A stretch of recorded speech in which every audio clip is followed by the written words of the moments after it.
괜찮으시다면 제가 도와드려도 괜찮을까요? 통역사의 부재로 평생 일군 기업이 단 한순간에 무너질 위기에 처한 그때 가정부 소녀가 조용히 앞으로 나섰습니다. 절박했던 회장은 소녀에게 내기를 제안합니다. 네가 통역해서 계약이 성사되면 바로 현금 10억을 줄게야. 하지만 실패할 경우엔 이 순간을 영원히 후회하게 될 게다. 그래도 해보겠느냐? 네, 제가 통역할게요. 완벽한 통역으로 계약이 성사된 기쁨의 순간 소녀는 부모님을 죽인 원수의 목소리를 기억해냅니다. 과연 소녀는 앞으로 어떻게 되는 걸까요? 사연 시작 전 구독과 좋아요를 눌러주시고 어디에서 듣고 계신지 댓글로 남겨주시면 인사드리겠습니다. 한별그룹 강준남 회장은 대한민국 재계에서 모르는 사람이 없을 정도로 그의 위세가 대단했습니다. 수천억의 자산을 일궈낸 그는 이른이 훌쩍 넘은 나이에도 여전히 호랑이 같은 눈빛을 잃지 않는 철의 경영자였습니다. 그런 강준남 회장에게 오늘은 인생에서 가장 중대한 분기점이 될 날이었습니다. 독일의 신재생 에너지 선두 기업인 베르너 사와의 수조 원대 합작 프로젝트를 마무리 짓는 마지막 미팅이 바로 그의 저택에서 열리기 때문입니다. 보통 이런 거물급 인사들과의 미팅은 최고급 호텔이나 정갈한 한정식 전문점에서 이루어지지만 이번에는 사정이 조금 특별했습니다.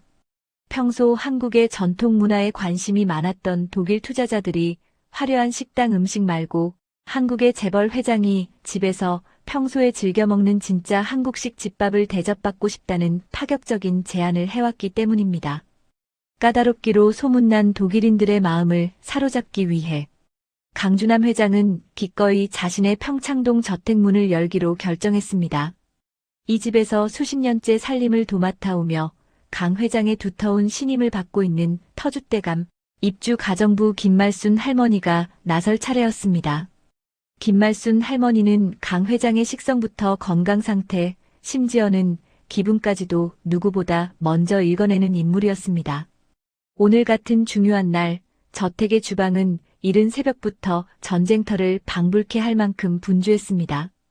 김말순 할머니는 평소보다 훨씬 더 깐깐하게 식재료를 살폈습니다. 독일 분들이라고 해도 사람 입맛은 정성 앞에서 통하는 법이야.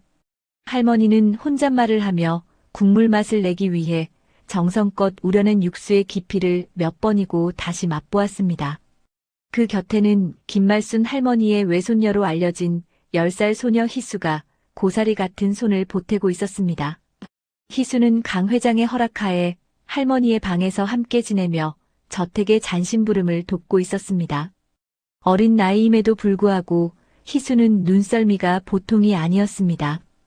회장의 구두를 닦을 때는 먼지 한 톨 남기지 않아 거울처럼 빛이 나게 만들었고 집안 구석구석을 정돈하는 솜씨도 어른 못지않게 야무졌습니다.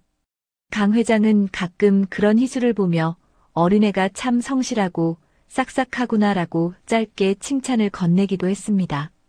희수야, 저기 양념장에 넣을 파 좀 더 곱게 다져줄래?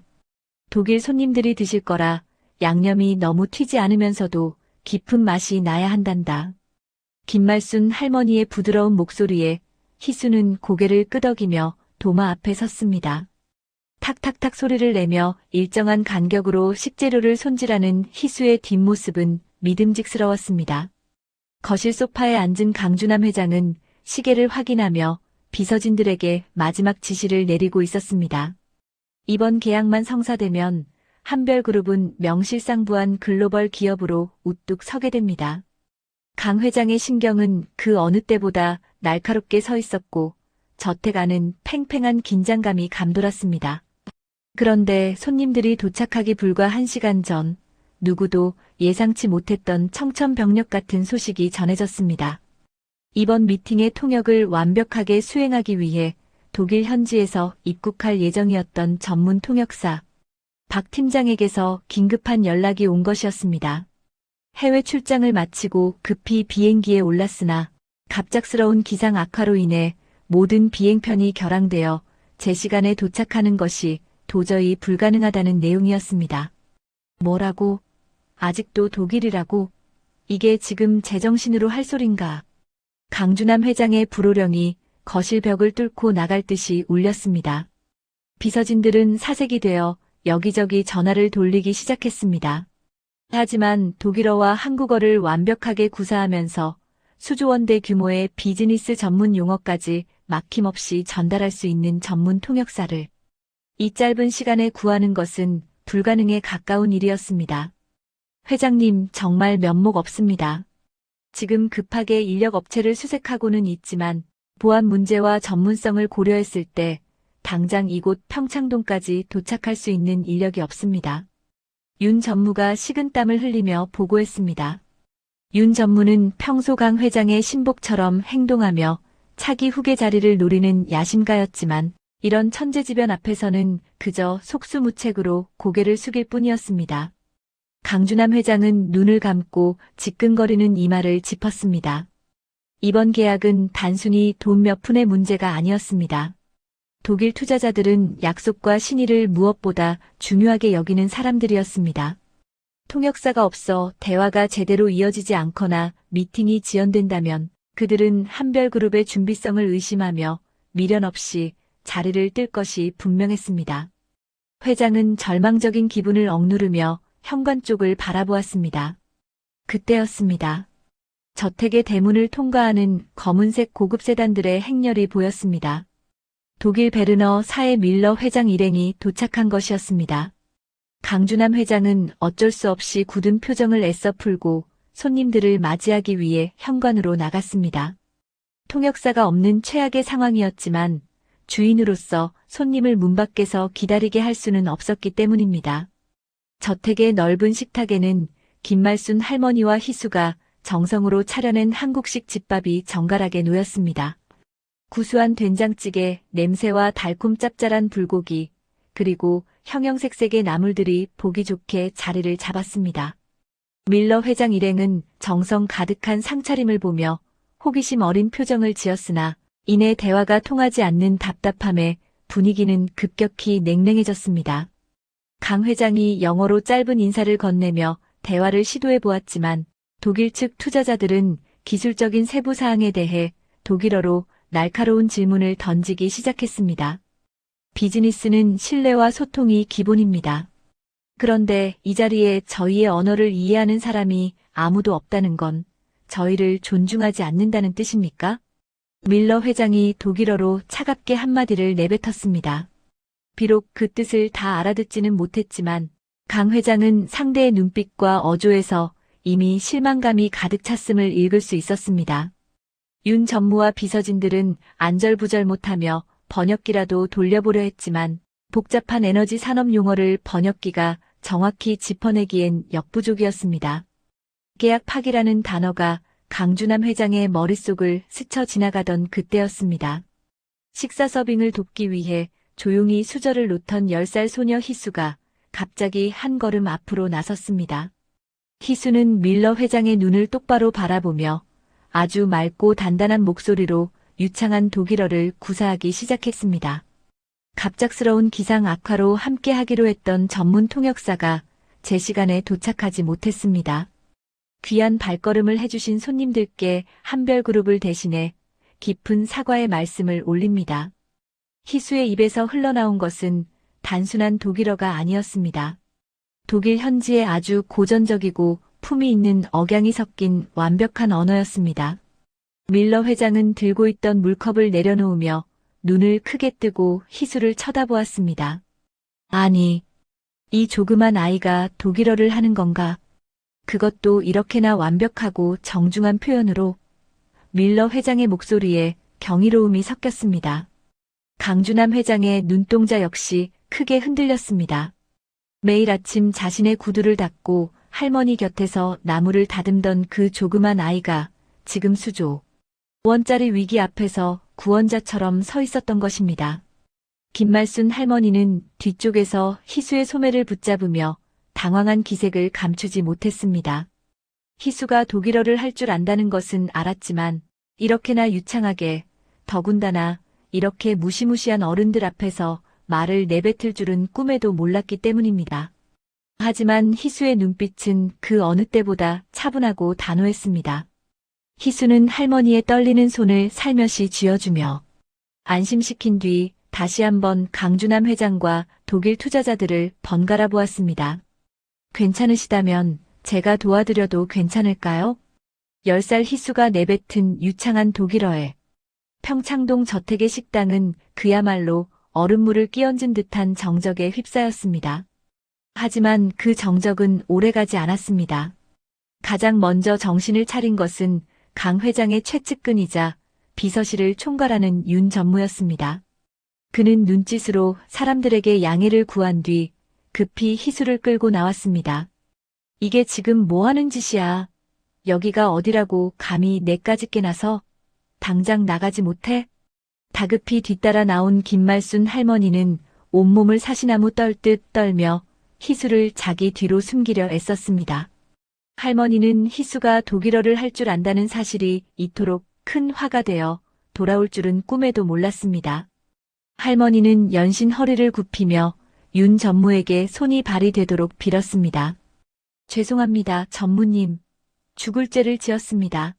이 아이가 철이 없어서 너무 긴장한 나머지 헛소리를 한 모양입니다. 제발 한 번만 용서해 주십시오. 다신 눈에 띄지 않게 하겠습니다. 거실 쪽에서 들리는 소리에 독일 투자자인 밀러 회장 일행은 의아한 표정으로 한국 사람들의 다툼을 지켜보았습니다. 그들은 희수가 내뱉은 수준 높은 독일어에 이미 마음이 움직인 상태였지만 한국 직원들이 아이를 거칠게 몰아세우는 광경을 보며 눈살을 찌푸리기 시작했습니다. 소통이 되지 않는 답답함보다 어린아이를 대하는 그들의 무례한 태도가 더 큰 실망으로 다가오는 듯 했습니다. 그 순간 강준남 회장이 낮은 목소리로 조용히 으르렁거렸습니다. 그만들 하지 못해? 손님들 앞에서 지금 뭐 하는 짓들이야? 강 회장은 희수를 빤히 쳐다보았습니다. 희수의 눈은 겁에 질려 떨고 있는 아이의 눈이 아니었습니다. 희수의 눈동자는 맑고 깊었으며 그 안에는 형언할 수 없는 기계와 당당함이 서려 있었습니다. 강 회장은 소파 깊숙이 몸을 묻으며 윤 전무를 향해 차갑게 말했습니다. 전무, 자네는 이 아이보다 독일어를 잘하나? 아니면 지금 당장 이 계약을 진행시킬 통역사를 데려올 수 있는 건가? 그건 아니지만. 회장님, 그래도 격이라는 게 있지 않습니까? 어떻게 한낱 가정부 손녀에게 이런 국가적인 대사를 맡기신단 말씀입니까? 강 회장은 단호하게 손을 들어 그의 말을 잘라버렸습니다. 그리고 다시 희수를 향해 고개를 돌렸습니다. 회장의 눈빛은 예리한 칼날처럼 희수를 파고들었습니다.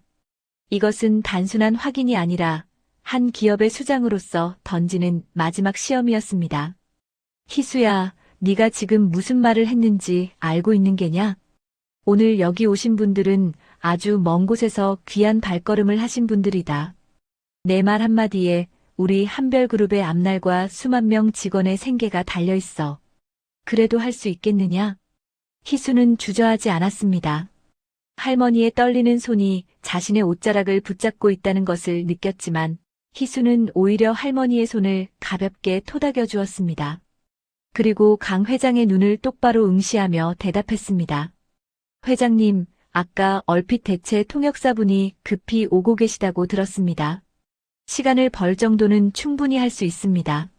어린아이의 입에서 나온 대답이라고는 믿기지 않을 만큼 묵직하고 신뢰가 가는 목소리였습니다. 강 회장은 자신도 모르게 마른 침을 삼켰습니다. 이대로 가만히 앉아 언제 올지 모르는 통역사만 기다리며 계약이 파기되는 것을 지켜보느냐, 아니면 이 조그만 아이에게 모든 것을 걸어보느냐. 강 회장은 젊은 시절의 승부사 기질을 다시금 끄집어냈습니다. 좋다. 내 오늘 너에게 기회를 주마. 하지만 세상에 공짜는 없는 법이지. 수조 원짜리 미팅을 책임지겠다는 대가는 내 생각보다 훨씬 무거울 것이다. 강 회장의 목소리가 식당 안을 차갑게 짓눌렀습니다. 비서진들은 숨을 죽였고 김말순 할머니는 눈을 감고 기도를 하기 시작했습니다. 강 회장은 희수를 향해 손가락 하나를 들어 올리며 말을 이어갔습니다. 만약 네가 오늘 이 계약을 성공시킨다면 나는 너에게 보상금으로 10억 원을 줄 것이다. 그리고 내 할머니와 네가 평생 집 걱정 없이 편히 살 수 있도록 저 정원 끝에 있는 단독 별채를 내어주겠다. 그곳은 이제 내 할머니의 일터가 아니라 너희 두 사람의 온전한 보금자리가 될 것이다. 10억 원이라는 거액과 단독 별채. 그것은 평생 주방에서 땀 흘려 일해온 김말순 할머니와 쪽방에서 지내던 희수에게는 상상조차 할 수 없는 꿈 같은 제안이었습니다. 하지만 강 회장의 말은 거기서 끝이 아니었습니다. 그의 어조는 더욱 낮고 위협적으로 변했습니다. 그러나 만약 내 실수로 인해 오늘 계약이 실패할 경우에는 너와 내 할머니는 오늘부로 짐을 싸서 이 집을 나가야 한다. 수십 년간 이 집에서 일한 내 할머니의 퇴직금은 물론이고 너희는 두 번 다시 이 저택에 발을 들릴 수도 서울 바닥에서 일자리를 구할 수도 없을 것이다. 그야말로 빈손으로 쫓겨나 길바닥으로 나앉게 된다는 뜻이다. 강 회장의 잔인한 조건에 김말순 할머니는 그만 바닥에 주저앉고 말았습니다. 안 됩니다, 회장님. 제발. 할머니의 애끓는 목소리가 식당에 울려 퍼졌습니다. 실패하면 모든 것을 잃고 길거리에 나앉아야 하는 처절한 조건이었습니다. 그것은 10살 아이가 감당하기에는 너무나도 가혹하고 무거운 판돈이었습니다. 강 회장은 무표정한 얼굴로 희수를 뚫어지게 쳐다보았습니다. 그의 눈은 마치 희수의 영혼까지 꿰뚫어 보려는 듯 했습니다. 이제 모든 결정은 희수의 입술 끝에 달려 있었습니다. 강 회장은 다시 한번 냉정하게 물었습니다. 어떠냐? 오늘 이 계약으로 우리 회사의 앞날이 결정된다. 이 모든 조건을 다 듣고도 너는 내 제안을 받아들이겠느냐? 강 회장의 서슬 펄언 제안은 10살. 어린아이에게 인생 전부를 걸라는 그야말로 잔인하고도 무모한 도박이었습니다. 바닥에 주저앉은 김말순 할머니는 희수의 옷자락을 붙잡고 연신 고개를 저었습니다. 하지만 희수는 할머니의 떨리는 손을 따뜻하게 감싸주었습니다. 그러고는 강 회장을 똑바로 응시하며 말했습니다. 네, 제가 해보겠습니다, 회장님. 희수의 목소리는 작았지만 그 안에 실린 무게감은 식당 안의 모든 어른을 압도하기에 충분했습니다. 강 회장은 내심 놀랐지만 껄껄 웃으며 고개를 끄덕였습니다. 그 웃음에는 묘한 기대감과 함께 승부사의 즐거움이 서려 있었습니다. 본격적인 미팅이 시작되었습니다. 식탁에는 김말순 할머니가 정성껏 차려낸 신선로와 갈비찜 그리고 정갈한 나물들이 놓여 있었습니다. 희수는 독일 투자자들의 잔에 따뜻한 차를 따르며 부드러운 독일어로 입을 열었습니다. 이 음식은 한국의 왕실에서 즐기던 신선로입니다. 여러 재료가 하나로 어우러져 깊은 맛을 내듯 오늘 우리의 만남이 양국의 기술과 자본이 결합해 위대한 가치를 만들어내는 시작이 되길 바랍니다. 단순히 단어를 바꾸는 통역이 아니었습니다. 희수는 한국 음식의 유래와 그 안에 담긴 정이라는 한국 특유의 정서를 독일인들이 가장 쉽게 이해할 수 있는 철학적인 언어로 풀어냈습니다.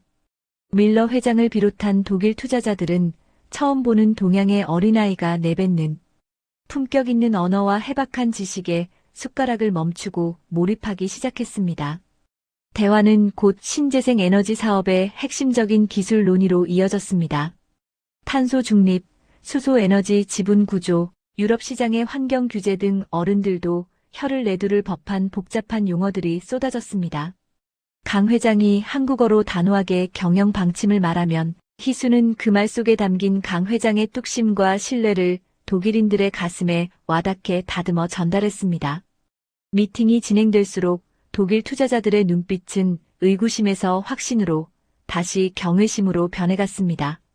밀러 회장은 식사 도중 강 회장을 바라보며 엄지손가락을 치켜 세웠습니다. 정말 놀랍군요, 강 회장님. 이런 인재를 곁에 두셨다니 한별그룹의 미래가 얼마나 밝은지 이 아이만 봐도 알 것 같습니다. 사람을 보는 회장님의 안목에 깊은 존경을 표합니다. 희수의 통역 덕분에 자칫 딱딱해질 수 있었던 협상은 화기애애한 분위기 속에서 급물살을 탔습니다. 결국 밀러 회장은 아주 흡족한 표정으로 가방에서 만년필을 꺼내 들었습니다. 수조원의 운명이 결정되는 계약서에 그의 서명이 선명하게 새겨졌습니다. 윤 전무를 비롯한 비서진들은 믿기지 않는 광경에 그저 입을 벌린 채 멍하니 서 있을 뿐이었습니다. 계약 체결이 완료되자 독일 투자자들은 자리에서 일어나 희수에게 다가와 일일이 악수를 청했습니다. 오늘 당신 덕분에 한국의 진심을 알게 되었습니다. 고맙습니다, 작은 통역사님. 희수는 끝까지 미소를 잃지 않고 그들을 배웅했습니다. 독일인들이 기분 좋게 저택을 나서고 거실에 정적이 찾아왔습니다. 강 회장은 한참 동안 희수를 뚫어지게 바라보더니 갑자기 소리를 내어 크게 웃기 시작했습니다. 하하하. 그것은 15년 전 눈에 넣어도 아프지 않았던 외동딸 수연이 집을 나간 이후 처음으로 터져나온 진심 어린 웃음이었습니다. 그는 옆에 서 있던 비서진들에게 호령했습니다. 봤느냐? 저 조그만 아이가 해낸 일을. 너희 수십 명이 매달려도 못하던 일을. 이 아이가 단 1시간 만에 끝내버렸어. 강 회장은 즉시 지시했습니다. 약속은 지켜야지. 당장 희수에게 10억 원을 지급하고 저 정원 끝에 있는 별채를 오늘부터 희수와 김 여사가 사용할 수 있게 수리해라. 김말순 할머니는 그제야 다리에 힘이 풀린 듯 주저앉아 안도의 눈물을 흘렸습니다. 쪽방 신세에서 단숨에 별채의 주인이 되고 평생 만져보지도 못할 거액을 받게 된 기적 같은 현실이 믿기지 않았습니다. 저택 안은 승리의 기쁨과 축하의 분위기로 가득 찼습니다. 비서들은 희수에게 다가와 아부 섞인 인사를 건넸고 주방 일꾼들도 희수를 보며 엄지를 치켜세웠습니다. 그때 미팅 내내 구석에서 초조하게 상황을 지켜보던 윤 전무가 희수에게 다가왔습니다. 그는 가식적인 웃음을 지으며 희수의 어깨에 손을 올렸습니다. 꼬마, 너 정말 대단하구나. 잘했어. 윤 전무가 다가와 가식적으로 희수를 칭찬하며 잘했어라고 낮게 의조리는 그 순간 희수의 머릿속에 날카로운 얼음 송곳으로 찌르는 듯한 통증이 몰려왔습니다. 갑자기 주변의 웃음소리가 멀어지더니 4년 동안 잊고 있던 그날의 기억이 밀려오기 시작했습니다. 차갑게 비가 내리던 4년 전 그날의 밤. 희수와 희수의 엄마 아빠는 공항에서 택시를 타고 할아버지를 만나러 가는 길이었습니다. 하지만 행복은 찰나였습니다. 갑자기 거대한 불빛이 차를 덮쳤고 귀를 찢는 듯한 금소금과 함께 세상이 뒤집혔습니다. 유리창이 박살나고 매캐한 연기가 차 안을 가득 메웠습니다. 어린 희수를 보호하기 위해 온몸으로 감싸 안았던 엄마 수연은 피투성이가 된 채 의식을 잃어가고 있었습니다. 공포에 질린 희수의 귓가에 차 밖에서 누군가 천천히 걸어오는 발소리가 들렸습니다. 빗소리를 뚫고 들려오던 누군가의 차가운 통화소리. 잘했어. 내 눈으로 확인했어. 강수연 죽은 거 확실해. 뒤처리는 깔끔하게 할 테니 걱정 마. 비명조차 지를 수 없었던 절망적인 순간 어린 희수의 뇌리에 낙인처럼 찍혔던 그 비열하고도 서늘한 목소리. 잘했어. 지금 눈앞에서 가식적인 미소를 짓고 있는 윤 전무의 목소리가 4년 전 그 빗속의 목소리와 완벽하게 겹쳐졌습니다.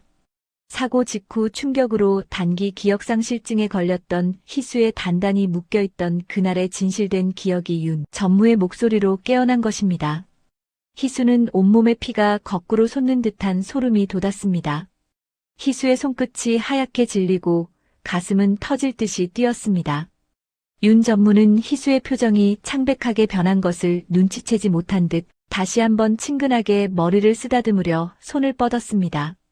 희수는 자신을 쓰다듬으려는 윤 전무의 손길을 본능적으로 거부하며 뒷걸음질 쳤습니다. 그 가식적인 미소 아래 숨겨진 살인마의 목소리가 귓가에 쟁쟁하게 울리고 있었기 때문입니다. 하지만 10살 희수는 영리했습니다. 지금 당장 여기서 소리를 지르거나 윤 전무를 가리키며 범인이라고 외쳐봤자 아무런 증거도 없는 어린아이의 투정으로 치부될 것이 뻔했습니다. 방으로 돌아온 희수는 4년 전 그 지옥 같았던 빗길 사고의 조각들이 머릿속에서 선명하게 맞춰지기 시작했습니다. 병원으로 실려온 엄마 수연이 숨을 거두기 전 할머니 김말순의 손을 꼭 잡고 했던 마지막 부탁이 떠올랐습니다. 우리 희수를 부탁해요. 하지만 절대로 아버지에게 희수의 존재를 알리지 마세요. 그때는 그 말이 무엇을 의미하는지 몰랐습니다. 그저 할아버지가 우리를 싫어해서 그런 줄로만 알았습니다. 하지만 이제는 알 수 있었습니다. 엄마는 알고 있었던 것입니다. 자신들을 죽이려 했던 그 무시무시한 괴물이 바로 할아버지의 가장 가까운 곳에 도사리고 있다는 사실을 말입니다. 희수는 책상 앞에 앉아 하얀 종이를 꺼냈습니다. 그리고 연필을 쥐었습니다. 희수에게는 특별한 재능이 하나 더 있었습니다. 한 번 본 것은 사진을 찍듯이 머릿속에 저장해두는 천재적인 기억력이었습니다. 희수는 눈을 감고 그날의 기억 속으로 다시 들어갔습니다. 쏟아지는 빗줄기, 뒤집힌 자동차의 매캐한 연기, 그리고 차 주위를 서성거리던 검은 그림자. 희수는 떨리는 손으로 그림을 그리기 시작했습니다. 사고 현장의 구체적인 모습이 종이 위로 옮겨졌습니다. 찌그러진 택시의 모습과 그 뒤에 서 있던 의문의 검은색 차량. 희수는 기억을 더듬어 그 차량의 번호판을 써내려갔습니다. 그리고 무엇보다 중요한 것, 전화를 받으며 차 안을 들여다보던 그 남자의 손등을 그렸습니다.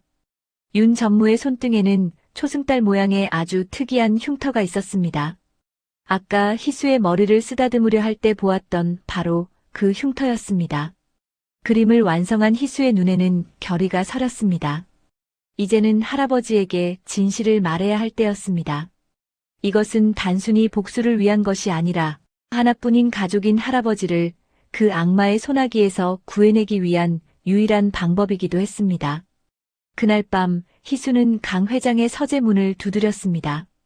수조원의 계약을 성사시킨 희수를 기특하게 여기던 강 회장은 환한 미소로 희수를 맞이했습니다. 오, 우리 복덩이 희수가 웬일이냐? 잠이 안 오는 게냐? 강 회장은 인자한 할아버지의 얼굴로 희수를 소파에 앉혔습니다. 하지만 희수의 표정은 그 어느 때보다 진지했습니다. 희수는 품속에서 소중하게 접어온 종이 한 장을 강 회장의 책상 위에 올려두었습니다. 회장님, 제가 그린 그림이에요. 한번 봐주시겠어요? 강 회장은 안경을 고쳤으며 희수의 그림을 살폈습니다. 처음에는 어린아이의 낙서인 줄 알았지만 그림을 자세히 들여다보던 강 회장의 얼굴이 순식간에 굳어버렸습니다. 그림 속에는 4년 전 세상을 떠들썩하게 했던 의문의 교통사고 현장이 소름 끼칠 정도로 상세하게 묘사되어 있었습니다. 사고 차량의 기종과 번호판, 그리고 비 내리는 거리의 풍경까지. 강 회장의 손이 미세하게 떨리기 시작했습니다. 희수야, 이게 대체 무엇이냐? 네가 이걸 어떻게? 강 회장의 물음에 희수는 젖은 눈동자로 할아버지를 똑바로 바라보았습니다. 그리고 가슴속에 묻어두었던 세상에서 가장 무거운 진실을 꺼내 놓았습니다. 회장님, 제 엄마 이름은 강수연입니다. 4년 전 독일에서 할아버지를 만나러 한국으로 오던 길에 사고를 당했던 그 사람이 바로 제 엄마예요. 서재 안은 숨이 막힐 듯한 정적에 휩싸였습니다. 강 회장은 자신이 잘못 들은 게 아닌가 싶어 멍한 표정으로 희수를 쳐다보았습니다. 강수연. 15년 전 아비와 의절하고 독일로 떠나버린 가슴 아픈 외동딸의 이름이었습니다. 4년 전 수연이 사고로 죽었다는 소식을 들었을 때 강 회장은 세상이 무너지는 고통을 겪었습니다. 그런데 지금 그 딸의 자식이 살아 돌아와 자신의 눈앞에 서 있다니요. 강 회장은 심장을 부여잡으며 비틀거렸습니다. 수연이가, 내 딸 수연이가 아이를 낳았단 말이냐? 그 아이가 바로 너였단 말이냐? 강 회장의 목소리는 고통과 회한으로 가득 차 있었습니다. 희수는 눈물을 흘리며 말을 이어갔습니다.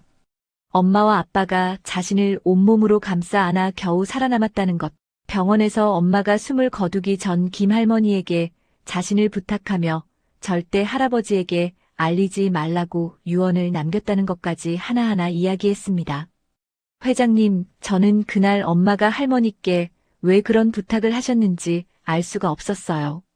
그런데 오늘 그 자를 마주하고 그날에 잠들어 있던 기억이 모두 떠올랐어요. 그 그림이 제가 떠올린 사건의 전말입니다. 억울하게 돌아가신 우리 엄마 아빠. 회장님께서 진실을 밝혀서 억울함을 풀어주세요. 제발요. 강 회장은 즉시 주방에서 일을 하던 김말순 할머니를 서재로 불러들였습니다. 사색이 되어 들어온 김 할머니는 무릎을 꿇고 앉아있는 희수를 보고 모든 것이 끝났음을 직감했습니다. 강 회장은 책상을 내려치며 호통을 쳤습니다. 김 여사, 이게 대체 어찌된 일인가? 희수가 수연이 딸이라니 그게 정말인가? 김할머니는 바닥에 엎드려 통곡하며 사실을 고백했습니다. 회장님 죽을 죄를 지었습니다. 수연 아가씨가 마지막 숨을 내쉬며 제게 간절히 부탁하셨습니다. 제발 희수를 숨겨달라고요. 회장님께 절대 말하지 말아달라는 부탁이 아가씨의 마지막 유언이었습니다. 그래서 제 외손녀인 양 속여서 데려온 것이었습니다. 아가씨의 마지막 유언을 저버릴 수가 없었습니다. 김할머니의 증언에 강 회장은 그만 자리에 주저앉아 버렸습니다. 하나밖에 없는 딸이 죽어가는 순간까지 마지막으로 남긴 말이 아버지로부터 아이를 숨겨달라고 했다니 그 배신감과 슬픔은 이루 말할 수 없었지만 그것도 잠시 눈앞에 이 기특한 희수가 자신의 친손녀라니. 강 회장은 떨리는 손으로 비서실에 전화를 걸었습니다. 당장 유전자 검사팀을 집으로 불러라. 극비리에 진행해. 강 회장은 그 자리에서 희수의 머리카락을 채취하여 긴급 유전자 검사를 의뢰했습니다. 밤새도록 서재를 서성이며 결과를 기다리는 강 회장의 머릿속은 복잡했습니다.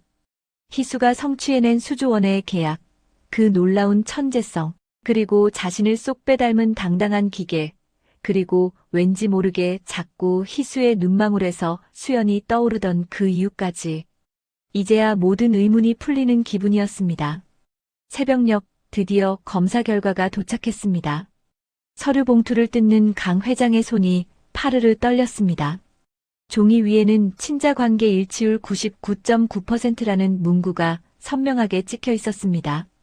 희수는 김말순의 외손녀가 아니라 한별그룹 강주남 회장의 핏줄이자 유일한 직계 손녀인 것이 과학적으로 증명된 순간이었습니다.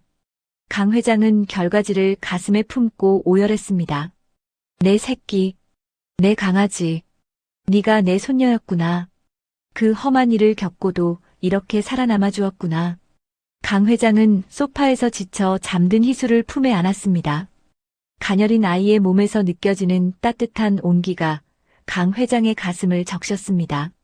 하지만 감동도 잠시, 강 회장의 눈빛은 다시금 차갑게 변했습니다. 희수가 그린 그림 속의 검은 차량 번호판, 그리고 윤 전무의 손등에 있는 흉터와 같은 그림 속 남자의 흉터. 강 회장은 이제야 딸 수연이 왜 그토록 처절하게 아이를 숨기려 했는지 깨달았습니다. 강 회장은 어둠이 내려앉은 창밖을 보며 이를 악물었습니다. 동이 터오는 새벽녘 강주남 회장은 밤새 한숨도 잠을 이루지 못했습니다. 그의 손에는 주름이 가득 잡힌 유전자 검사 결과지가 꽉 쥐어져 있었고 소파에는 세상에서 가장 귀한 보물인 손녀 희수가 담요를 덮은 채 곤히 잠들어 있었습니다. 아이의 고른 숨소리를 들으며 강 회장은 말할 수 없는 회한과 슬픔에 잠겼습니다. 결과지에 적힌 친자 관계 일치라는 무거운 8글자가 강 회장의 가슴을 난도질하는 것 같았습니다. 지난 4년 동안 하나밖에 없는 딸, 수연이 차가운 땅속에서 얼마나 아버지를 원망했을까 생각하니 숨이 막혀왔습니다. 수연아, 이 못난 아비를 용서하지 마라. 네가 그토록 무서워하며 아이를 숨겼는데 이 애비는 아무것도 모르고 내 원수를 옆에 두고 웃고 있었구나. 강 회장은 소리 없는 오열을 터뜨리며 잠든 희수의 작은 손을 자기 뺨에 갖다 대었습니다. 따뜻한 아이의 체온이 느껴질수록 딸을 지켜내지 못했다는 죄책감은 더욱 날카로운 송곳이 되어 심장을 찔렀습니다.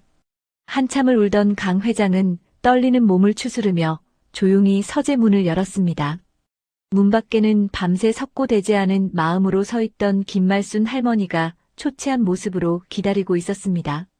강 회장은 김 여사를 향해 천천히 다가갔습니다. 평소 같으면 불호령이 떨어졌을 상황이었지만 강 회장은 오히려 김 여사의 두 손을 덥석 부여잡았습니다. 김 여사, 고맙네. 정말 고마워. 잔이가 아니었으면 내 딸의 핏줄이 세상 천지에 홀로 남겨질 뻔했어. 그 험한 세월을 잔이가 온몸으로 막아주었구먼. 강 회장의 진심 어린 감사 인사에 김 여사는 참았던 눈물을 쏟아냈습니다.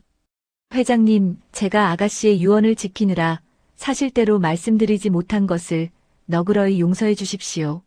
희수가 저렇게 영리하게 자라준 것만으로도 저는 아가씨께 할 도리를 다했다고 생각했습니다. 김 여사의 젖은 목소리에 강 회장은 고개를 끄덕이며 그녀를 다독였습니다. 딸을 잃은 아비에게 그 딸의 분신인 희수를 데려다준 김 여사는 이제 단순한 고용인이 아니라 강 회장 가문의 생명의 은인이었습니다. 하지만 감상에 젖어 있을 시간은 길지 않았습니다. 강 회장의 눈빛은 이내 서리빨 같은 차가움으로 변했습니다. 희수가 그린 그림 속에 등장한 그 남자의 흉터와 차량 번호판. 그것은 명백히 누군가를 가리키고 있었습니다. 강 회장은 비서실에서 가장 입이 무겁고 충성스러운 보안 팀장에게 은밀히 지시를 내렸습니다.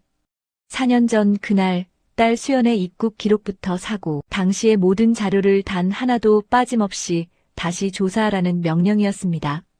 강 회장은 서재 책상 앞에 앉아 4년 전의 서류들을 하나씩 들춰보기 시작했습니다.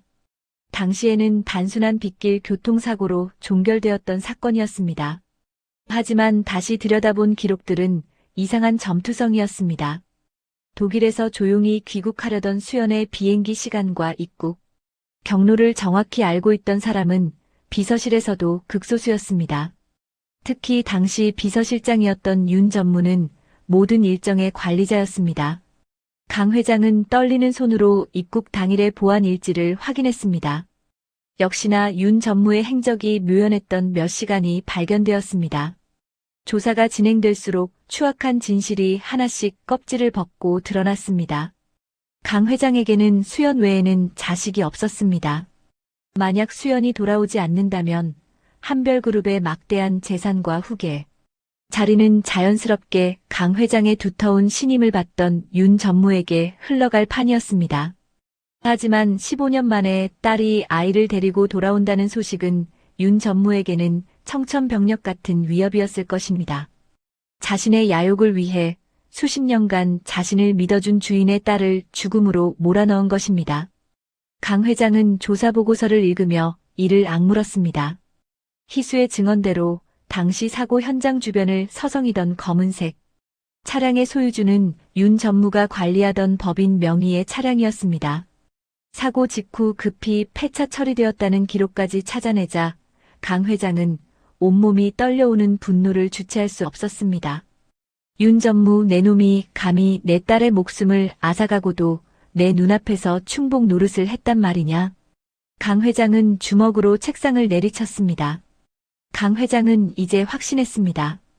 윤 전무는 단순히 수연을 질투한 것이 아니라 한별그룹을 집어삼키기 위해 방해물인 수연과 그 가족을 통째로 없애버리려 했던 것입니다. 그리고 운 좋게 살아남은 희수가 언제든 자신의 범죄를 증명할 수 있는 목격자라는 사실을 뒤늦게 깨닫고 이제는 아이의 목숨까지 위협하고 있다는 사실도 명확해졌습니다. 그는 거울 속에 비친 자신의 노쇠한 얼굴을 바라보았습니다. 하지만 그 눈빛만은 40년 전 맨손으로 기업을 일구던 시절의 매서운 승부사 그대로였습니다. 강 회장은 낮고 서늘한 목소리로 읊조렸습니다. 수연아, 아비가 늦어서 미안하다. 하지만 이제는 내가 해야 할 일을 알겠구나. 네가 겪은 그 공포와 억울함, 희수가 흘린 눈물까지 다 합쳐서 되돌려주마. 윤 전무, 내 전생애를 걸고 너를 가장 처절한 지옥으로 밀어 넣어주마. 강 회장의 결심은 단호했습니다. 단순히 경찰에 넘기는 것만으로는 분이 풀리지 않았습니다.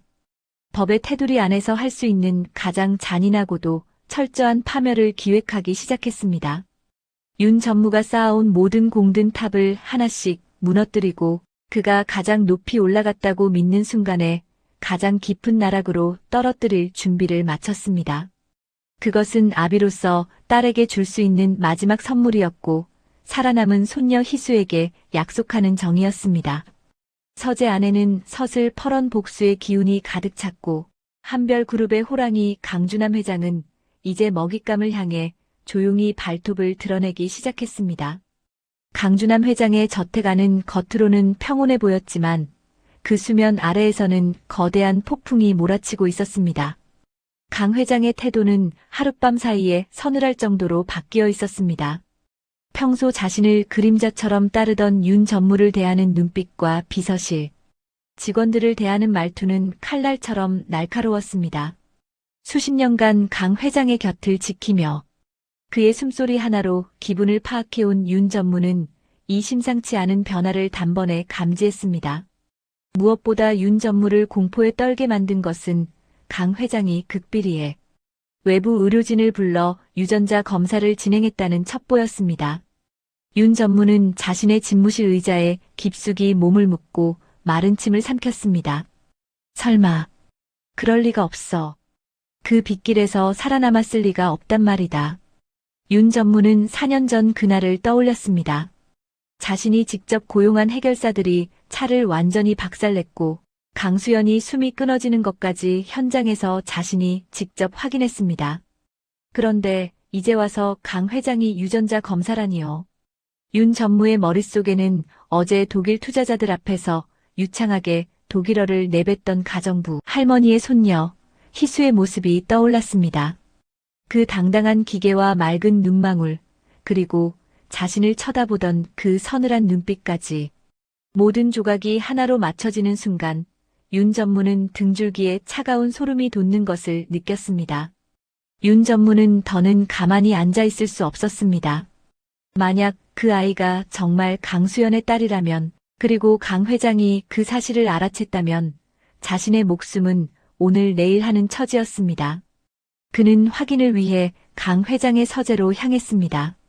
마침 강 회장은 외출 준비를 하며 김말순 할머니에게 무언가 다정하게 지시를 내리고 있었습니다. 평소 고용인들에게 엄격하던 강 회장이 김 여사에게 보여주는 그 따뜻한 배려는 윤 전무의 확신에 쐐기를 박았습니다. 회장님, 갑자기 보안팀을 재편성하신다는 소식을 들었습니다. 제가 모르는 무슨 문제라도 생긴 것입니까? 윤 전무가 최대한 태연하게 물었지만 강 회장은 돌아보지도 않은 채 차갑게 대답했습니다. 자니가 신경 쓸 일 아니야. 늙은이가 이제야 집안 단속 좀 하려는 거니까 자네는 하던 일이나 제대로 보게. 강 회장의 목소리에는 예전의 신뢰가 단 한 조각도 남아있지 않았습니다. 윤 전무는 주먹을 꽉 쥐었습니다. 영감이 이미 눈치를 챈 게 확실해. 정원으로 나온 윤 전무의 눈에는 광기가 서리기 시작했습니다. 수십 년을 개처럼 일하며 한별그룹을 손에 넣기 위해 준비해온 세월이었습니다. 고작 10살짜리 계집애 하나 때문에 자신의 공든 탑이 무너지는 것을 지켜볼 수는 없었습니다. 그는 강 회장이 저택을 비운 틈을 타 마지막 범죄를 계획했습니다. 이번에는 뒤처리까지 완벽하게, 아이뿐만 아니라 진실을 알고 있는 할머니까지 한꺼번에 없애버려야 했습니다. 윤 전무는 사람들의 눈을 피해 별채의 뒷길로 향했습니다. 그는 주변에 아무도 없는 것을 확인하고는 품속에서 위성 전화를 꺼내 어딘가로 전화를 걸었습니다. 그가 연락한 곳은 과거 러시아와의 거래를 통해 알게 된 비밀 해결사 조직이었습니다. 혹시라도 대화 내용이 새어나갈까봐 윤 전무는 평소 익혀두었던 러시아어로 나직하게 명령을 내리기 시작했습니다. 내일 밤이다. 한별그룹 저택 별채에 있는 노인네와 꼬마 한 명도 남기지 말고 다 처리해버려. 이번에도 사고로 위장하는 거 잊지 말고. 윤 전무는 비열한 미소를 지었습니다. 하지만 그는 알지 못했습니다. 바로 근처 대리석 기둥 뒤에서 이 모든 말을 숨죽여 듣고 있는 그림자가 있다는 사실을 말입니다. 그 그림자의 주인공은 바로 희수였습니다. 희수는 할아버지에게 드릴 간식을 챙겨 서재로 가던 길에 우연히 윤 전무의 수상한 움직임을 포착하고 뒤를 밟았던 것입니다. 희수는 윤 전무가 내뱉는 러시아어 한마디 한마디를 정확하게 알아듣고 있었습니다. 희수의 아버지는 독일어뿐만 아니라 여러 유럽 언어에 능통한 통역가였고 어머니 수연 역시 언어 공부를 놀이처럼 즐겼던 사람이었습니다. 희수는 부모님과 함께 독일에서 지내며 러시아어 동화책을 읽고 기초적인 회화를 배웠던 기억이 생생했습니다. 내일 밤 처리해버려, 별채의 노인과 꼬마. 그 잔인한 단어들이 희수의 귓가에 비수처럼 꽂혔습니다.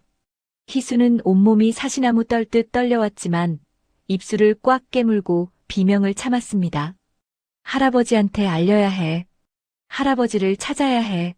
희수는 윤 전무가 전화를 끊고 몸을 돌리는 순간을 틈타 조용히 발걸음을 옮겼습니다. 하지만 너무 긴장한 탓이었을까요? 희수의 발끝이 바닥에 떨어진 마른 나뭇가지를 밟고 말았습니다. 우두둑 하는 소리가 적막한 정원에 날카롭게 울려 퍼졌습니다. 누구냐? 윤 전무의 고개가 벼락처럼 소리나는 방향으로 꺾였습니다. 희수는 뒤도 돌아보지 않고 본체를 향해 달리기 시작했습니다. 작은 심장이 터질 듯이 방방 뛰었고 숨이 턱 밑까지 차올랐습니다. 하지만 10살 아이의 보폭으로는 노련한 어른의 추격을 따돌리기 역부족이었습니다. 희수가 본체 현관문에 손을 뻗으려는 찰나 뒤에서 커다란 손이 희수의 어깨를 강하게 낚아챘습니다. 어디 가니 희수야? 쥐새끼처럼 어른들이 하는 말을 엿듣는 건 아주 나쁜 버릇인데. 윤 전무의 차가운 목소리가 희수의 귓가에 닿았습니다. 희수는 빠져나가려 했지만 윤 전무는 희수의 팔을 꽉 움켜쥐었습니다. 눈빛을 보아하니 러시아어도 알아듣는 모양이구나. 윤 전무는 비릿하게 웃으며 희수를 구석진 곳으로 밀어 넣었습니다. 그는 광기 어린 웃음을 터뜨렸습니다. 내일까지 기다릴 것 없이 네가 오늘 밤을 넘기지 못한다면 더 편하겠지. 윤 전무는 희수의 입을 한 손으로 틀어막았습니다. 희수의 작은 몸이 허공에서 발버둥 쳤지만 사방은 고요했고 도움을 줄 사람은 아무도 보이지 않았습니다. 희수는 숨이 턱 막히는 공포 속에서도 필사적으로 발버둥을 쳤지만 살기에 가득 찬 윤 전무의 완력을 이겨내기엔 역부족이었습니다. 윤 전무의 눈은 이미 제정신이 아니었습니다. 자신의 추악한 범죄를 엿들은 이 조그만 아이만 없애버리면 다시 평온한 권력의 자리로 돌아갈 수 있다는 광기 어린 확신만이 그를 지배하고 있었습니다. 희수의 눈에서 굵은 눈물방울이 뚝뚝 떨어졌지만 윤 전무는 눈 하나 깜빡하지 않았습니다. 희수는 절망적인 순간에도 마음속으로 간절히 기도했습니다. 할아버지, 할머니, 제발 저 좀 도와주세요. 그때였습니다. 별채 근처에서 희수를 찾던 김말순 할머니의 목소리가 정막을 깨고 들려왔습니다. 희수야, 희수야 어디 있니? 간식 챙겨간 애가 왜 감감무소식이야. 김할머니는 정원 여기저기를 살펴보며 다가오고 있었습니다.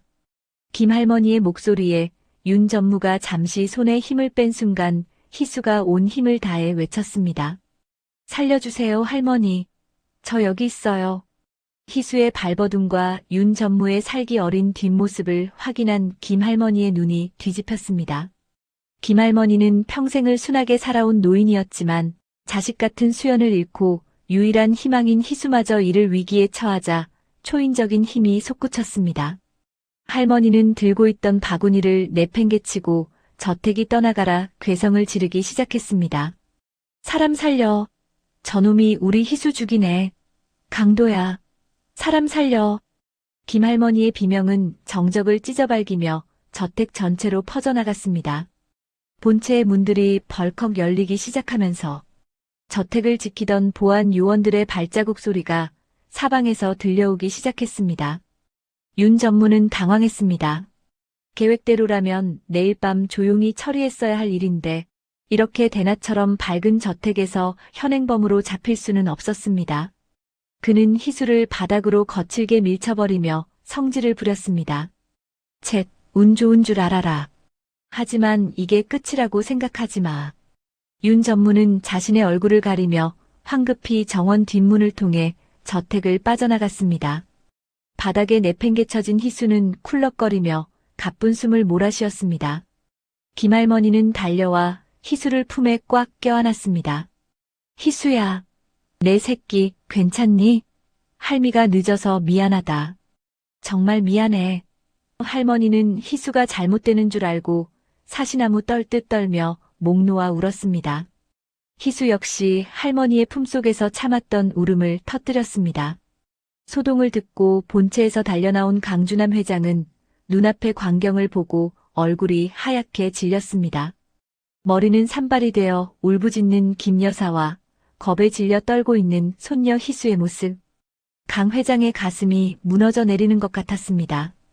보안 요원들이 현장을 에워싸고 주위를 수색했지만 윤 전무는 이미 어둠 속으로 사라진 뒤였습니다. 희수야, 이게 어찌된 일이냐? 대체 누가 너를 이렇게 만들었어? 강 회장은 무릎을 굽히고 앉아 희수의 작은 어깨를 감싸쥐었습니다. 희수는 떨리는 목소리로 하지만 또박또박 자신이 목격한 진실을 털어놓았습니다.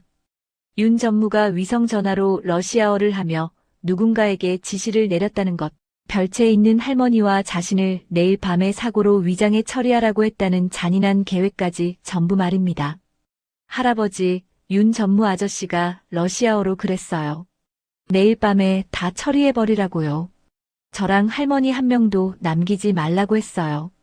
제가 알아들으니까 제 입을 막고 죽이려고 했어요. 희수의 증언이 끝나자 저택 마당에는 서늘한 침묵이 감돌았습니다. 강 회장은 이를 부득 깔며 주먹을 꽉 쥐었습니다. 하나밖에 없는 딸을 죽인 것도 모자라 그 피부치인 어린 손녀와 수십 년을 충직하게 일해온 김 여사까지 죽이려 들다니. 윤 전무, 내 놈이 감히 내 집 앞마당에서 내 천륜을 건드려. 내 놈이 죽고 싶어 환장을 했구나. 강 회장의 불호령에 저택이 들썩였습니다. 강 회장은 즉시 보안팀장에게 명령을 내렸습니다. 지금 당장 저택의 모든 출입구를 봉쇄해라. 그리고 외부 보안 업체를 추가로 불러서 저택 담벼락 하나까지 개미 한 마리 통과 못하게 감시해. 강 회장은 희수와 김 할머니를 본 채 가장 안전한 방으로 옮기게 하고 24시간 철통 보안을 지시했습니다. 하지만 강 회장의 분노는 거기서 멈추지 않았습니다. 그는 서재로 돌아가 책상을 내리치며 결심했습니다. 이제 더는 봐줄 것도 망설일 것도 없었습니다. 윤 전무라는 독사를 곁에 둔 대가가 너무나 컸습니다. 강 회장은 그동안 비서실에 몰래 심어두었던 자신의 수족들을 하나둘 깨우기 시작했습니다. 윤 전무의 모든 금융 계좌를 동결시켜 그리고 그놈이 관리하던 법인 차량과 별장, 은신처가 될 만한 곳은 싹 다 뒤져서 보고해. 경찰보다 먼저 그놈을 찾아야 한다. 내 손으로 직접 그놈의 죄를 낱낱이 밝혀주마. 강 회장은 밤을 새워가며 윤 전무의 파멸을 위한 작전을 세웠습니다. 윤 전무가 그동안 회사 공금을 횡령한 내역, 경쟁사에 기밀을 팔아넘기려 했던 정황, 그리고 무엇보다 4년 전 강수연의 사고를 사주했다는 결정적인 증거들을 모으기 위해 모든 인맥과 자금을 총동원했습니다. 하나밖에 없는 딸 수연을 죽음으로 몰아넣고 그 딸이 남긴 유일한 혈육인 손녀 희수마저 해치려 한 윤 전무의 악행을 알게 된 강준함 회장은 이제 더는 망설일 이유가 없었습니다. 강 회장은 즉시 비서실의 모든 업무를 중단시키고 자신이 평생을 바쳐 일궈온 인맥과 자금을 총동원하여 윤 전무를 파멸시키기 위한 거대한 그물을 짜기 시작했습니다. 그 중심에는 10살 천재 소녀 희수가 있었습니다. 희수는 자신이 가진 사진 같은 기억력을 총동원하여 할아버지를 돕기 시작했습니다. 할아버지, 윤 전무 아저씨가 서재 옆방 금고에서 꺼내가던 장부는 파란색이었어요. 그리고 작년 가을에 누군가와 통화하며 스위스 계좌로 보냈다고 말하는 걸 제가 들었어요. 희수가 툭툭 내뱉는 기억의 조각들은 하나하나가 윤 전무의 숨통을 조이는 결정적인 단서가 되었습니다. 강 회장은 희수의 기억을 토대로 비밀리에 사설 조사관들을 투입했습니다. 그동안 윤 전무가 회사를 제 집처럼 드나들며 가로챈 횡령, 자금의 흐름과 해외 유령 회사를 통해 비자금을 조성한 내역들이 고구마 줄기처럼 줄줄이 딸려 나오기 시작했습니다. 강 회장은 서재에 틀어박혀 며칠 밤을 새우며 윤 전무의 제목을 정리했습니다. 단순히 돈을 훔친 횡령죄만으로는 부족했습니다. 강 회장이 노리는 것은 윤 전무라는 인간 자체를 이 세상에서 완전히 지워버리는 것이었습니다.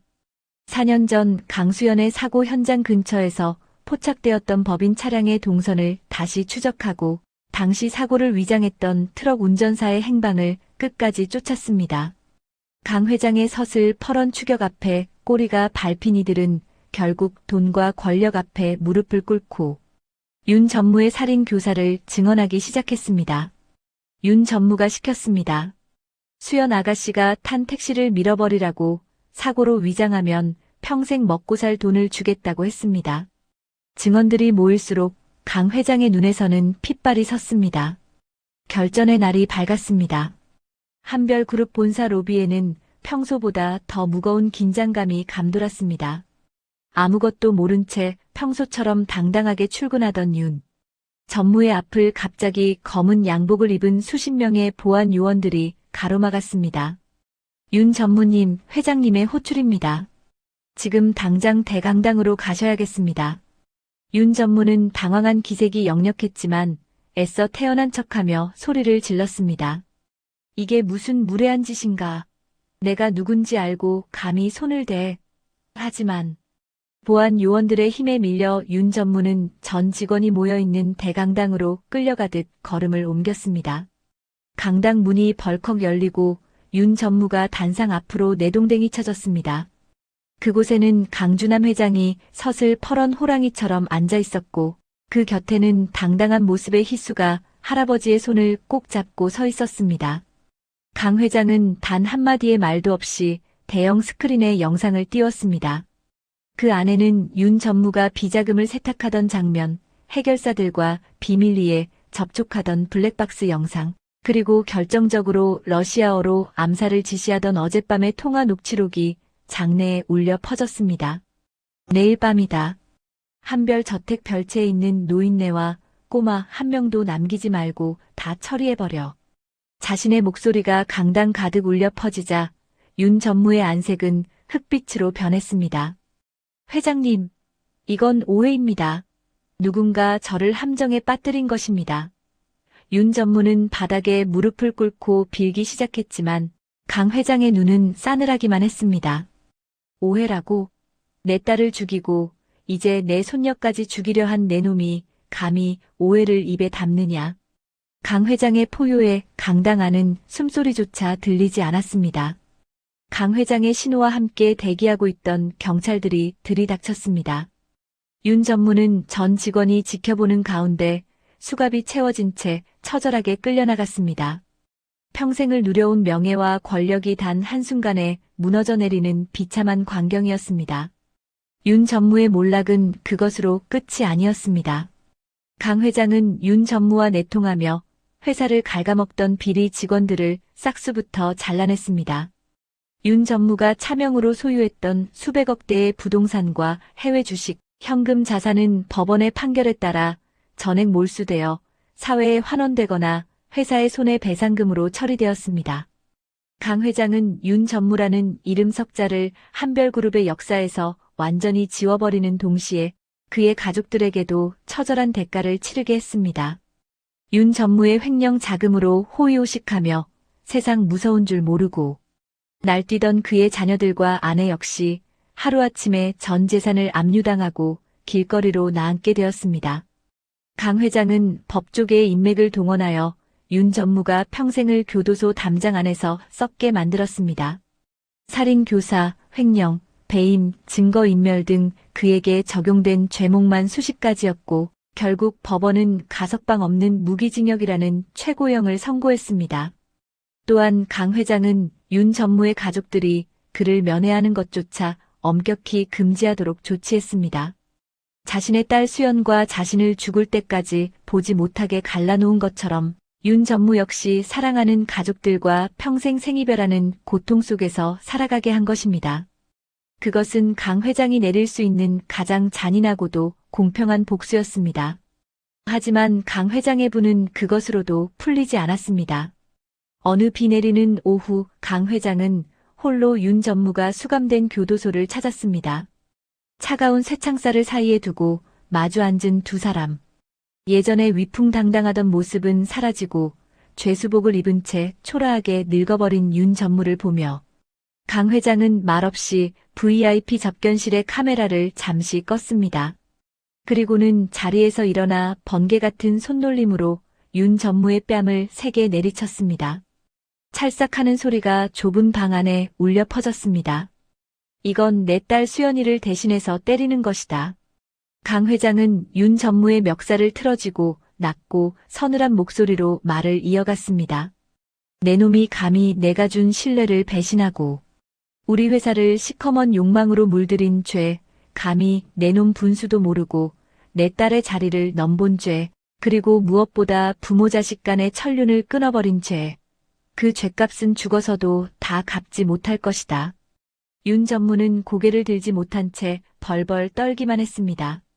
강 회장은 차갑게 식은 눈으로 윤 전무를 내려다보며 마지막 경고를 남겼습니다. 편히 죽을 생각은 하지 마라. 내 놈이 숨쉬는 매 순간이 지옥이 되도록 내가 끝까지 지켜볼 테니까. 접견실을 나오는 강 회장의 어깨 위로 무거운 빗줄기가 떨어졌습니다. 4년 만에 비로소 딸의 원한을 풀어주었다는 안도감과 여전히 가슴 한구석에 남은 수연에 대한 그리움이 교차했습니다.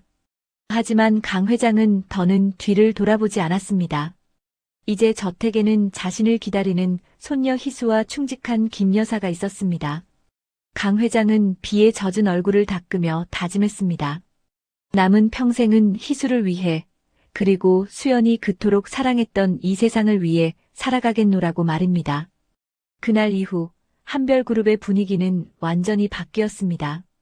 윤 전무가 뿌려놓았던 부패의 씨앗은 완전히 뽑혔고 그 자리는 투명하고 정의로운 기운으로 채워졌습니다. 강 회장은 손녀 희수의 정체를 공식적으로 발표하고 그녀가 안전하게 성장할 수 있도록 울타리가 되어주었습니다. 비록 큰 아픔을 겪었지만 진실은 결국 승리했고 악인은 처절한 파멸을 맞이했습니다. 저택의 정원에는 다시 꽃이 피기 시작했고 강 회장과 희수의 웃음소리가 담장을 넘어 멀리 퍼져나갔습니다. 어두컴컴했던 폭풍우가 지나가고 평창동 강 회장의 저택에도 마침내 따뜻하고 평온한 햇살이 내리쬐기 시작했습니다. 수십 년간 강 회장의 눈과 귀를 가리고 온갖 악행을 저질렀던 윤 전무와 그의 일당들이 법의 엄중한 심판을 받으면서 한별그룹과 저택을 짓눌렀던 무거운 공기는 씻은 듯이 사라졌습니다. 이제 저택 안의 사람들은 더 이상 누군가의 눈치를 보거나 뒤에서 수군거릴 필요가 없었습니다. 진실이 밝혀진 자리에 남은 것은 서로에 대한 깊은 신뢰와 가족이라는 이름의 따스한 온기뿐이었습니다. 이제 희수는 더 이상 강 회장의 구두를 닦거나 주방에서 마늘을 까던 가정부의 외손녀가 아니었습니다. 한별그룹의 유일한 직계 혈육이자 강 회장이 생명보다 아끼는 친손녀로 세상에 그 정체가 공식적으로 알려졌습니다. 강 회장은 희수를 호적에 정식으로 올리고 그녀를 자신의 뒤를 이을 유일한 후계자로 선포했습니다. 저택의 비서들과 일꾼들도 이제 희수를 대할 때 예전의 가식적인 태도가 아니라 진심, 어린 존경과 애정을 담아 아가씨라고 부르기 시작했습니다. 하지만 희수는 여전히 할머니와 할아버지 곁에서 웃고 떠드는 평범한 10살 소녀의 모습을 잃지 않았습니다. 윤 전무의 잔재를 완전히 털어낸 강 회장은 가장 먼저 저택 본체에서 가장 크고 햇볕이 잘 드는 방을 희수의 방으로 꾸미라고 지시했습니다. 세상에서 가장 좋은 가구와 예쁜 옷들로 가득 채워진 그 방은 마치 동화 속 공주님의 방 같았습니다. 강 회장은 이제야 손녀에게 할아버지 노릇을 제대로 할 수 있게 되었다며 들뜬 마음을 감추지 못했습니다. 희수야, 이제 별채에 있지 말고 이 넓은 방으로 오너라. 할아버지가 네가 좋아하는 인형이랑 책도 잔뜩 가져다 두었단다. 강 회장은 희수의 손을 꼭 잡고 인자한 미소를 지으며 제안했습니다. 하지만 희수는 강 회장의 손을 부드럽게 감싸주며 고개를 가로저었습니다. 할아버지, 저를 생각해 주시는 마음은 정말 감사해요. 하지만 저는 할머니랑 별채에서 지내고 싶어요. 할머니가 계신 곳이 저한테는 가장 편안한 집이거든요. 희수의 단호한 대답에 강 회장은 내심 서운한 기색을 보였습니다. 아니, 별채는 아무리 수리를 했다고 해도 본체보다는 불편할 텐데. 김 여사가 그렇게 좋으냐? 강 회장의 물음에 희수는 맑은 눈을 반짝이며 대답했습니다. 할머니는 엄마가 돌아가시고 저를 세상에서 유일하게 지켜주신 분이잖아요. 할머니 곁에서 잠들고 할머니가 해주시는 밥을 먹는 게 저한테는 가장 큰 행복이에요. 희수의 고집스러운 제안에 강 회장은 잠시 멍한 표정을 지었습니다. 그러고는 이내 허허 웃음을 터뜨렸습니다.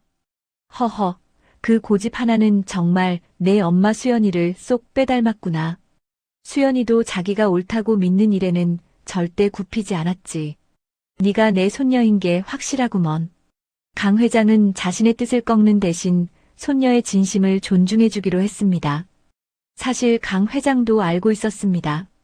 희수가 보여주는 그 의리와 사랑이 얼마나 귀하고 아름다운 것인지 말입니다. 결국 강 회장은 정원 끝에 있는 별채를 세상에서 가장 아늑하고 고급스러운 보금자리로 다시 한번 단장해 주었고, 희수는 소원대로 김 여사와 함께 그곳에서 행복한 생활을 이어가게 되었습니다.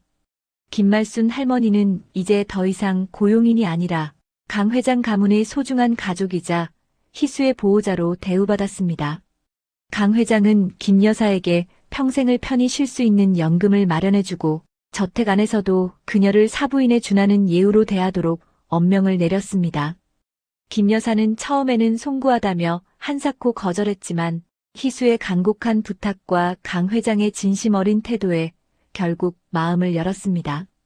회장님, 저 같은 사람이 이런 호강을 누려도 되는지 모르겠습니다. 그저 희수가 저렇게 밝게 웃는 것만 봐도 저는 바랄 게 없습니다. 김 여사의 눈시울이 붉어지자 강 회장 역시 고개를 끄덕이며 그녀의 손을 토닥였습니다. 어느 화창한 주말, 강 회장은 희수와 김 여사를 데리고 특별한 나들이를 준비했습니다. 바로 4년 전 불의의 사고로 세상을 떠난 딸 수연과 그녀의 남편이 잠들어 있는 묘지를 찾는 길이었습니다. 검은색 정장을 차려입은 강 회장은 검은색 원피스를 입고 검은 머리띠를 한 희수의 손을 잡고 김 여사는 정성껏 준비한 꽃다발을 들고 차에 올랐습니다. 창밖으로 스쳐 지나가는 풍경은 평화로웠지만 강 회장의 가슴 속에는 딸에 대한 미안함과 그리움이 파도처럼 밀려왔습니다. 묘지에 도착한 희수는 엄마와 아빠의 무덤 앞에 무릎 꿇고 앉아 엄마 아빠의 사진을 올려두었습니다. 사진 속의 수연은 독일의 환한 햇살 아래서 환하게 웃고 있었습니다. 희수는 그 사진을 가만히 어루만지며 속삭였습니다. 엄마, 아빠, 저 희수예요. 이제 저랑 할머니 아무 걱정 없이 잘 지내고 있어요. 무서운 사람들도 다 벌받았고 이제 할아버지가 저를 꽉 지켜주신대요. 희수의 목소리는 떨리지 않았고 오히려 당당했습니다. 아이의 말 한마디 한마디가 차가운 묘역을 따뜻한 온기로 채우는 듯 했습니다. 강 회장은 딸의 사진 앞에서 한참 동안 말을 잇지 못했습니다. 가슴이 먹먹해져 눈물이 쏟아질 것 같았지만 손녀 앞에서 약한 모습을 보이지 않으려 입술을 꽉 깨물었습니다. 강 회장은 딸의 사진을 뚫어지게 바라보며 마음속으로 다짐했습니다. 수연아, 이 못난 아비를 용서하지 마라.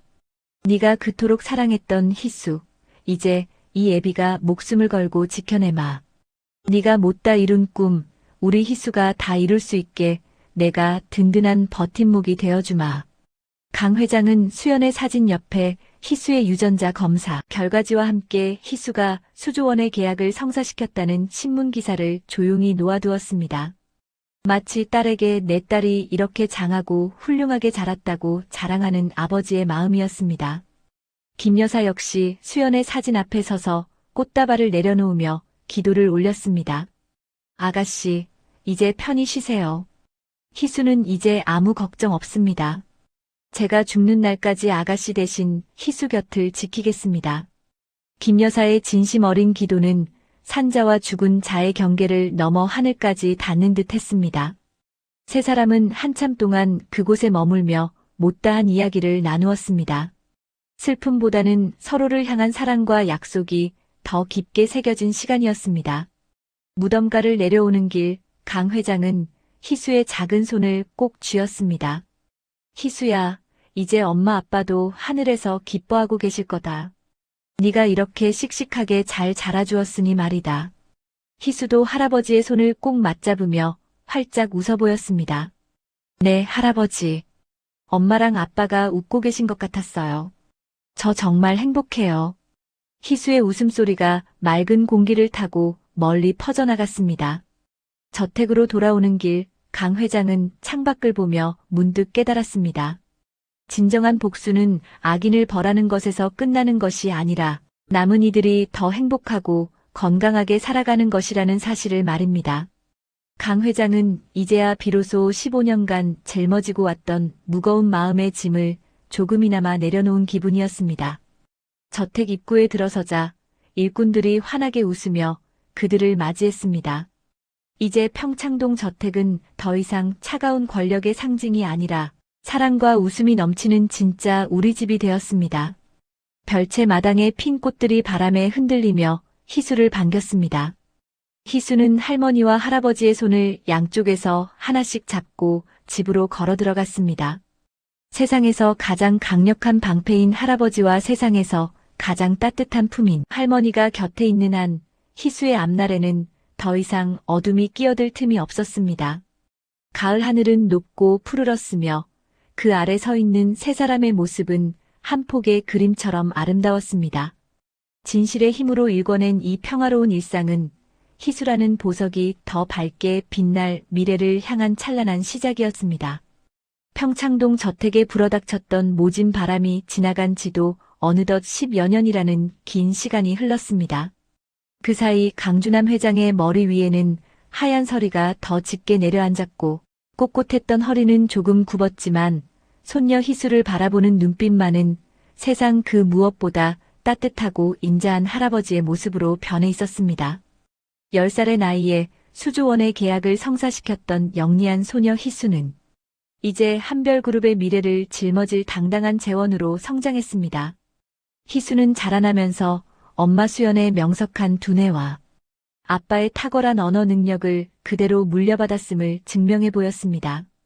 학창시절 내내 전교 1등을 놓치지 않았음은 물론이고 가르쳐주지 않은 외국어들도 스펀지가 물을 흡수하듯 빠르게 익혀 어른들을 놀라게 했습니다. 하지만 희수가 더욱 기특했던 것은 그 엄청난 재력과 배경 속에서도 단 한 번도 교만해지지 않았다는 점이었습니다. 희수는 학교가 끝나면 가장 먼저 정원 끝에 있는 별채로 달려가 김말순 할머니의 어깨를 주물러드리고 강 회장의 구두를 직접 닦으며 자신의 뿌리를 잊지 않으려 노력했습니다. 어느덧 성인이 된 희수는 대학을 졸업한 후 엄마 수연이 걸었던 길을 따라 독일 유학길에 오르기로 결심했습니다. 사실 강 회장은 처음에는 희수의 유학을 완강히 반대했습니다. 10여 년 전 사랑하는 딸 수연을 독일로 떠나보냈다가 영영 잃어버렸던 그 고통스러운 기억이 희수마저 앗아갈까봐 두려웠기 때문입니다. 강 회장은 희수를 곁에 두고 안전하게 경영 수업을 받게 하고 싶었습니다. 하지만 희수는 할아버지의 손을 꼭 잡으며 설득했습니다. 할아버지, 엄마가 그토록 사랑했던 독일에서 제가 공부를 마무리하고 싶어요. 엄마가 못다 이룬 꿈을 제가 대신 이루고 더 당당한 모습으로 돌아와서 할아버지를 모실게요. 제 걱정은 마세요. 저한테는 할아버지가 계시고 엄마 아빠가 하늘에서 지켜주고 계시잖아요. 희수의 진심 어린 설득에 강 회장은 결국 눈시울을 붉히며 허락할 수밖에 없었습니다. 희수는 독일로 떠나기 전 부모님의 무덤을 찾아가 긴 인사를 올렸습니다. 그리고 독일 베를린으로 건너가 밤낮 없이 학문에 정진했습니다.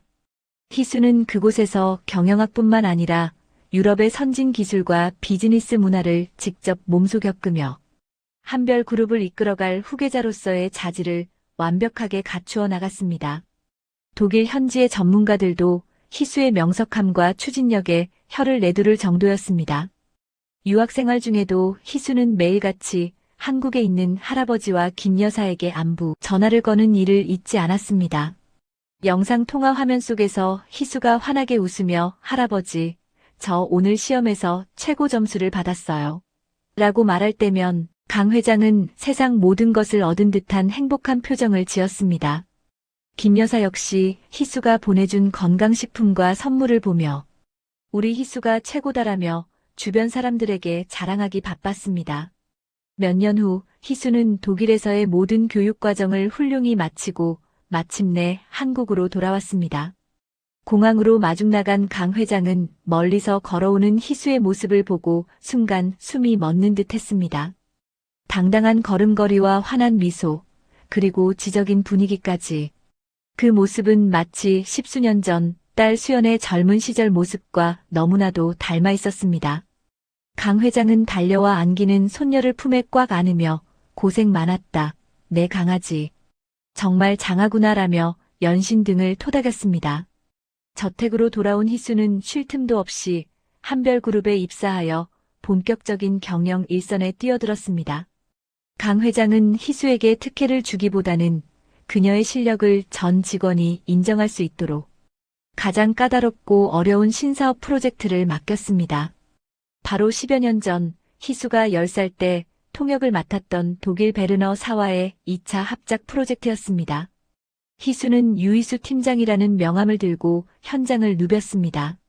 일부 보수적인 임원들은 아무리 회장님 손녀라지만 너무 어린 것 아니냐며 미심쩍은 눈초리를 보내기도 했습니다. 하지만 희수는 실력으로 그들의 입을 막았습니다. 독일 투자자들과 직접 대화하며 그들의 요구 조건을 세밀하게 조정하고 한별그룹의 가장 유리한 계약 조건을 이끌어내는 희수의 모습은 그야말로 노련한 경영자 그 자체였습니다. 희수는 단순히 회장님의 손녀가 아니라 한별그룹을 이끌어갈 실질적인 리더로서의 면모를 확실히 각인시켰습니다. 결국 프로젝트는 대성공을 거두었고 한별그룹은 신재생 에너지 분야에서 독보적인 세계 1위 기업으로 올라서게 되었습니다. 이 공로를 인정받아 희수는 한별그룹 역사상 최연소 임원으로 발탁되었습니다. 취임식 날 단상에 오른 희수는 당당하고 유능한 커리어우먼의 모습으로 전 직원 앞에서 포부를 밝혔습니다. 저는 이 자리가 제 배경 때문이 아니라 저의 열정과 실력으로 증명된 자리임을 잊지 않겠습니다. 한별그룹을 사람을 가장 소중히 여기는 따뜻한 기업으로 만들어가겠습니다. 강 회장은 뒤에서 그 모습을 지켜보며 흐뭇한 미소를 지었습니다. 이제는 정말 안심하고 모든 것을 맡길 수 있겠다는 확신이 들었습니다. 사회적으로는 카리스마 넘치는 임원이지만 집으로 돌아오면 희수는 여전히 다정한 손녀였습니다. 희수는 임원이 된 후에도 김 여사와 함께 지내는 별채 생활을 고집했습니다. 퇴근 후 직접 장을 봐와서 할머니가 좋아하는 생선 조림을 만들고 거동이 불편해진 할아버지의 휠체어를 밀며 정원을 산책하는 것이 희수의 가장 큰 기쁨이었습니다. 할아버지, 오늘 회사에서 이런 일이 있었어요. 희수의 조곤조곤한 이야기를 들으며 강 회장은 인생의 황혼기를 가장 화려하고 따뜻하게 보내고 있었습니다. 김말순 할머니 또한 희수의 극진한 효도를 받으며 저택의 가장 귀한 어른으로 대접받았습니다. 희수는 좋은 옷과 맛있는 음식을 할머니에게 아끼지 않았고 시간이 날 때마다 할머니를 모시고 여행을 다녔습니다. 김 여사는 가끔 내가 전생에 무슨 나라를 구했길래 이런 호강을 하나 몰라라며 웃음 짓곤 했습니다. 그러면 희수는 할머니의 손을 꼭 잡으며 말했습니다. 할머니가 저를 지켜주셨잖아요. 이제 제가 할머니를 평생 지켜드릴게요. 어느 고요한 밤 강 회장과 희수 그리고 김 여사는 정원 벤치에 앉아 밤하늘의 별을 보았습니다. 강 회장은 문득 자신의 곁에 있는 두 여인을 바라보며 생각했습니다. 욕심과 야망으로 가득 찼던 윤 전무 같은 자들은 결국 차가운 감옥에서 잊혀갔지만 진실과 사랑을 지킨 이들은 이렇게 눈부신 행복을 누리고 있다는 사실을 말입니다. 강 회장은 희수의 머리를 쓰다듬으며 나직하게 말했습니다. 희수야, 할아버지는 이제 죽어도 여한이 없구나. 네가 내 엄마보다 더 멋지게 자라주어서, 그리고 우리 가문을 이렇게 밝게 지켜주어서 정말 고맙다. 희수는 할아버지의 어깨에 머리를 기대며 대답했습니다. 할아버지, 이제 아픈 기억은 다 잊으세요. 저희 셋이서 앞으로도 오랫동안 이렇게 행복하게 살아요.